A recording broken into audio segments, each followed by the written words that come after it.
வாசிக்கிறோம், சத்தியத்தை கை கொண்டு வருகிற நீதி உள்ள ஜாதி உள்ளே பிரவேசிப்பதற்காக வாசலை திறவுங்கள். எல்லாரும் சபைக்கு போறோம், எல்லாரும் சத்தியத்தை கேட்கிறோம்.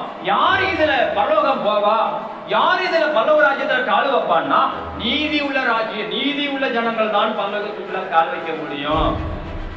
சபைக்கு நிறைய பேர் போகலாம், ஆலயத்துக்கு நிறைய பேர் போகலாம், நிறைய பேர் ஜெபிக்கலாம், நிறைய பேர் கொடுக்கலாம், நிறைய பேர் என்னன்னாலும் செய்யலாம். ஆனா எல்லாரும் பரலோகம் ராஜ்யத்துக்குள்ள போவோம் அப்படின்னு நினைச்சா அது சாத்தியமில்லாதது.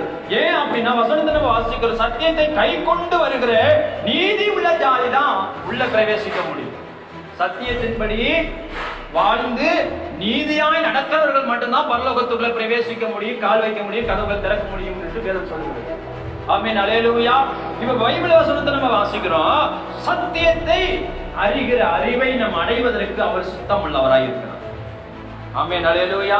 தேவ சுத்தம் என்னன்னா நீ முதல்ல சத்தியத்தை அறியணும், அதுக்கு பிறகுதான் தேவனிடத்துக்கு வேற ஆசீர்வாதத்தை நீ பெற்றுக்கொள்ள முடியும்.